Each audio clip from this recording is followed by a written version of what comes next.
parhaillaan.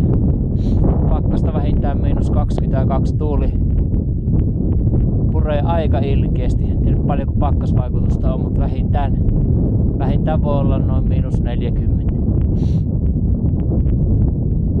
Tältä erää video loppu tähän tässä, Timo.